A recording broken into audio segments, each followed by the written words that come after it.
Hi, I'm Water, and I'm here today to review Crime and Punishment by Fyodor Dostoevsky. This book was published in 1866, but this translation was published in 1992. As you watch this review, keep in mind that this review is only for readers who have already read Crime and Punishment, not for those who are looking to read it.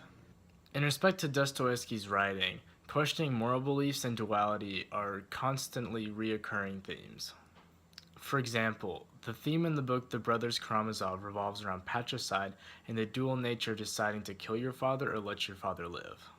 As a short plot reminder, Crime and Punishment is a book about a young college student who murders a pawnbroker and her sister without relation to revenge, love, hate, or any other typical murder motive. The main character, Raskolnikov, is a 22-year-old college student with unusual problems. Instead of worrying about grades, partying, or dating, Raskolnikov's above-average intelligence spits out a bizarre theory about humanity. According to Raskolnikov, there are basically two types of people, ordinary and extraordinary. Ordinary people have the sole purpose of reproducing and progressing humanity in order to lay the groundwork for extraordinary people. Extraordinary people, like Napoleon, who happens to be Raskolnikov's favorite example, have the authority to commit any crime or any action if they see that it benefits humanity as a whole.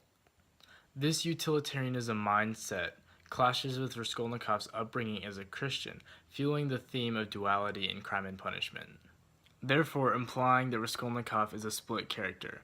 In Russian, the name Raskolnikov literally translates to mean schism or divided.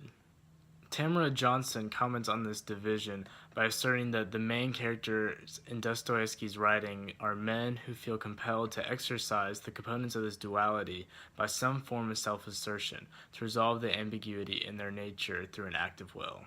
However, here lies the issue. If Raskolnikov were really an extraordinary being, he would not have this sense of ambiguity in himself. He could freely murder without any form of mental repercussion. But these repercussions are the basis for the rest of the book.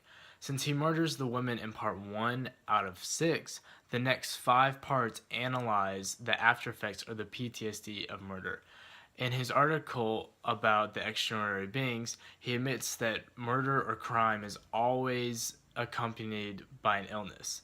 But at the same time, he implies that extraordinary beings do not experience such illness.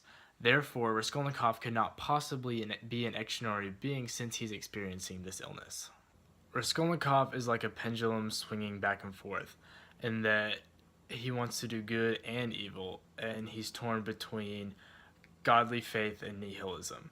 When it comes to the side of the murderer who wants to do good, Porfiry Petrovich serves as Raskolnikov's psychological center. He is like an accomplice to the angel sitting on Raskolnikov's right shoulder fighting against the devil on his left. Author W.J. Leatherbarrow believes that Petrovich is a double of the good in Raskolnikov, serving as an external projection of Raskolnikov's desire to be caught. I agree with his notion because if Petrovich simply wanted to put Raskolnikov behind bars, he would not have allowed him to wander freely and think for a few days about confessing. Petrovich sympathizes with Raskolnikov because he sees himself in Raskolnikov. The purpose of discussing Petrovich is to illustrate how the grief and resentment in Raskolnikov see their own reflection in Porfiry. When the destitution of love and happiness in Raskolnikov's soul finally grasps the hands of the good in Porfiry, Raskolnikov finally realizes that his theories have failed him, since he feels the pain and suffering that would accompany a murder of an ordinary being. He realizes that he cannot attain the status of a Napoleon. This realization ties back to the duality in both Crime and Punishment and in The Brothers Karamazov. In the latter of the two, the struggle between good and evil in 4 different brothers haunts temptations to kill the father. The most soft-hearted of the 4 parallels with Porfiry and the good side of Raskolnikov. The evilest of the 4, the one who actually kills the father, represents Raskolnikov's desire to be something that he is not. In the end of both of the novels, Dostoevsky illustrates the instability of duality.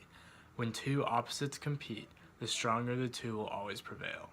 In these moral examples, the kind-hearted son and the good side of Raskolnikov burn down the fences of evil. That is why Raskolnikov's theories fail him, because evil cannot stand when good is present. Thank you for watching. I'll see you next time.